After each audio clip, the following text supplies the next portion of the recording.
In this video, I'm going to explore the greatest commandment and explain to you why the Bible is insufficient. There's too much stuff and metaphors and pointing to this, that, and the other thing, and I'll show you an example of what I mean. First of all, let's start off with righteousness, justice. It is wrong to cheat someone out of his moral inheritance. It's wrong to screen out the righteous and pretend that you and your offspring are right with God after they're all gone, and then pretend that they can be redeemed by your conception of who Jesus is in the Bible. Clear cut, no other way could be. A lot of you do not believe this. Well, a lot of people out there at least do not believe that I'm right about this. Now let's watch how the Bible conceals that I'm right in several different scriptures, and when we put them together, it then clarifies it, and look at how the masses of people's behavior makes it clear that they need more clear-cut instruction, and they need to be flogged and things like that until they do it the right way. Okay, if you truly love someone, you would flog them if they are not morally precise, and make it clear why they should be, and help them understand that the top martial artist is better than any rock star, any movie star, any president. Okay, that if you don't put me first, if women aren't irresistibly in love with me, there's something wrong with them. Okay, I'm the bridegroom.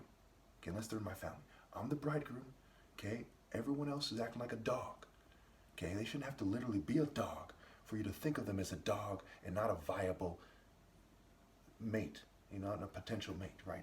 Is somebody who is unworthy to date, much less have sex with, much less to marry, much less to reproduce. Let's see how the Bible's saying the same thing. Okay.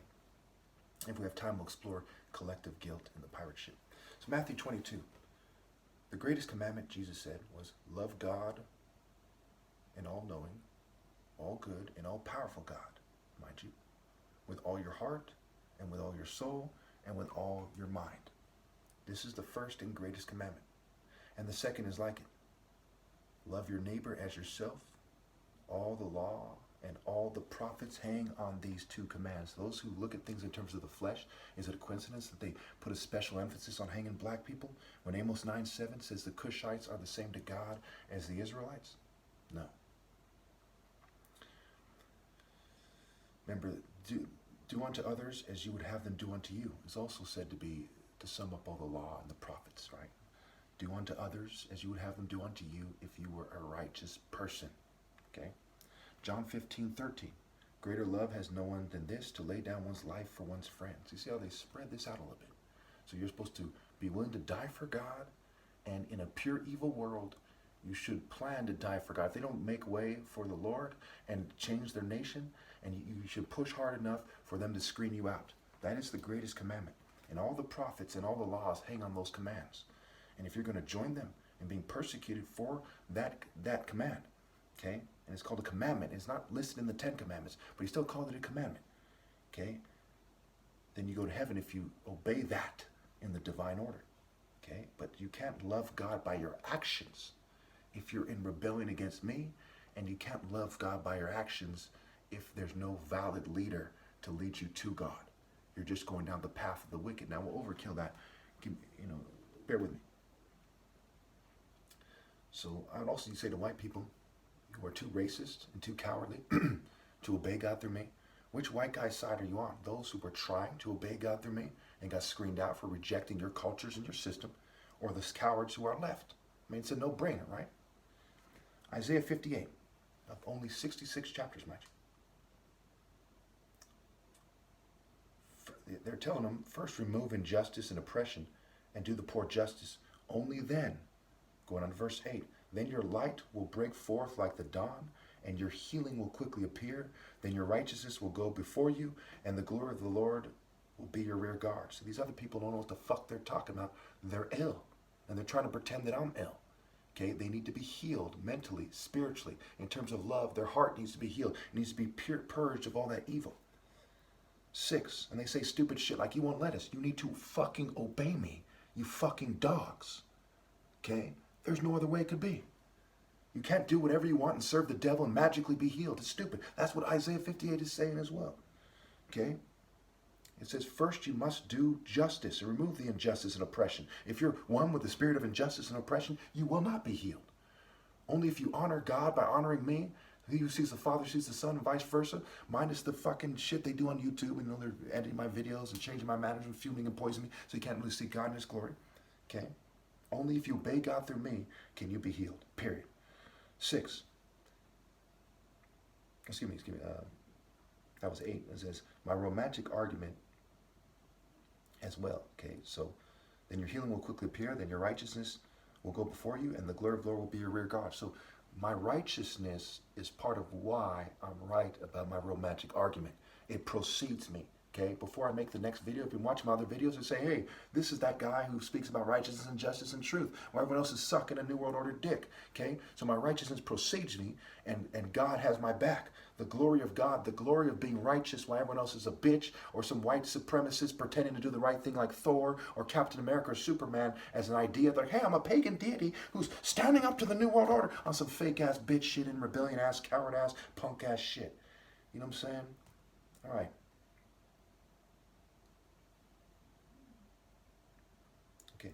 So again, they say in order for you to be healed, you must do away with oppression and false accusations, aka malicious talk. That was Isaiah 58. Okay, let's go to Isaiah 59. Now remember, no one can tell me that I can't pick and choose in the Bible. I am God's son. That book, it may as well be toilet paper to me. It means nothing to me. I am God's son. Not those bitch-ass cowards who wrote the Bible. Those white supremacist dogs. You think they're above the Africans in Africa? You think people come from a long line of craftsmen and pirates and barbarians? Okay, and Middle Eastern fucking hooligans? Okay, we're above the top martial arts order in Africa? Righteousness and justice is the measuring line, not your ethnocentrism, you fools, you dogs. Isaiah 59. God sees, but they are guilty of complicity and of evil. It goes on to verse 4. No one calls for justice, no one pleads a case with integrity. If you're going to argue that your people are actually chosen by God and it transcends righteousness and justice, okay, then you're not pleading a case with integrity. You're not making a case with integrity either. If you're too arrogant to plead, okay, they rely on empty arguments. They utter lies. They conceive trouble and give birth to evil. Has the West been arguing that the white and the Jew and the LGBT community, when they are openly pagans, are ideal and the people you should follow? Yes. Okay, are they empty arguments? Yes. You know, why is there no Jew comparable to Martin Luther King in recorded history? Okay? What the hell? We're looking for righteousness and justice, not someone saying, well, I'm from the same flesh as them, as someone who wrote the book, you don't even know who wrote it. It's fucking retarded. Fucking retarded. We'll get to that later. I'll overkill that point, and you'll see that I must be right. Okay? The way of peace they do not know. There is no justice in their paths. Also, in Isaiah 5, God looks in the vineyard for righteousness and justice. Okay? Isaiah 16:5, they describe Jesus as speeding the cause of righteousness and justice, not the flesh. Isaiah 28:17, they say, make justice the measuring line and righteousness the plume line. Okay? They're measuring those things, not your flesh, not how closely related to King David you are, someone you don't even know if they actually existed as such. They have turned them into crooked roads. No one who walks along them will know peace. Okay? So they do not, so the way of peace they do not know. There is no justice in their paths. They have turned them into crooked roads. No one who walks along them will know peace. When Galatians says there's no Jew and Gentile and you're all one in Christ Jesus, can they argue because of their flesh that you should look to them even though there's no justice in their cultural past? Show me one church or one synagogue or one Jewish cultural grouping or LGBT or white that has a long line of justice like the Royal African Falcon Martial Art Order. They do not exist. Okay? There's no justice in their paths. Is Isaiah in 59 rebuking the Royal African Falcon Martial Art Order? No. He's rebuking the Jews. When Jesus said you don't send the healthy a doctor, he came for the sinners and the tax collectors. You send the doctor to the sick. Was he speaking the Royal African Falcon Martial Art Order? No. He was talking to the Jews. And he was also talking to them when he said the kingdom of heaven will be taken away from you and given to a people that does its work, that is in the purified version of Martin Luther King. Like I have to explain this, and I'm the last in the spirit of the first. Righteousness and justice and wisdom come first. So justice is far from us, and righteousness does not reach us. We look for light, but all is darkness. For brightness, but we walk in deep shadows. Okay, so they've been walking on crooked roads, and the light of righteousness and justice does not reach them. okay, in its logical form. Remember, they're using logic. Are not two sparrows sold for a penny or whatever? He's using logic to make his case. Not the flesh. He said, I'm a Jew, that's all you need to know. I can show you my endless genealogy, that's all you need to know. No, he says, logically, because you people do not have justice in your paths, righteousness and justice does not reach you. You look for the light of God, which can only be found on the path of righteousness and justice. Proverbs 8, I walk in the way of righteousness along the paths of justice. But you do not find it. Now, why should the person who's the most righteous person that ever lived have to quote this book that's like a jigsaw puzzle, when in their popular culture, one of their villains is called Jigsaw, the other, the Riddler. And to say that I should do that as a joke. And one of their villains in popular culture in their comics is, it's even called a comic, is called the Joker. So it's a comic, it's comedian, it's funny to you that you made the Bible a jigsaw puzzle, you made it a riddle, and you're a bunch of jokers who put on black faces and go, and mock people like Martin Luther King and hang them. All the law and all the prophets hang on these two commands. You heathens, you flesh-based fools, you cowards. Isaiah 51:4. Listen to me, my people, hear me, my nation. Instruction will go out from me. My justice will become a light to the nations. My justice, not your flesh.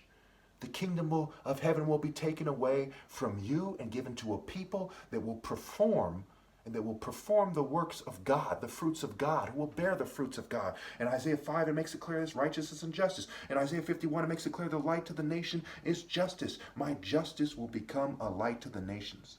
My righteousness draws near speedily. My salvation is on the way, and my arm will bring justice to the nations. The islands will look to me and wait and hope for my arm. Did the islands look to me? Or is there a bunch of crypto Jews and white people and Westerners in the islands turning them into Western-themed strip clubs and strippers and sex cults and Masons and Western-themed fraternities controlling reproduction and Western-controlled governments controlling them? Are they looking to me?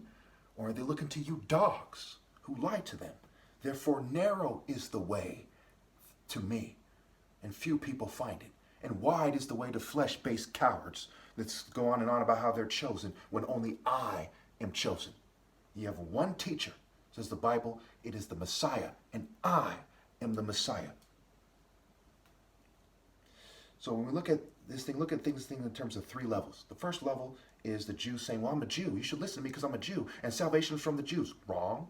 The second level, okay, is saying, well, I'm a Jew, and when you look at only my people and the contrast, I seem to be more reasonable than the other Jews. Wrong. Okay, only when you pass that line and look for pure righteousness and justice do you have a chance to figure out it is me. Okay, Galatians 3 and 4.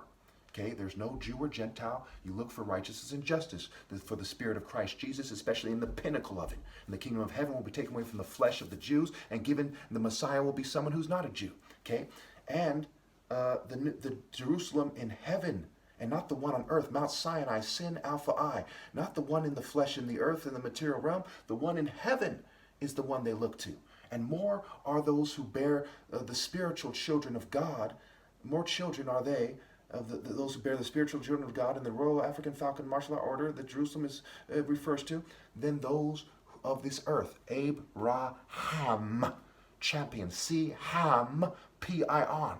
Even in their occult wordplay that they put there to help them understand behind the scenes who's actually of God so they can screen them out. Does it point right to black people? And Ham begot Cush, who was greater than his other children, and Cush begot Nimrod, who was greater than Cush's other children.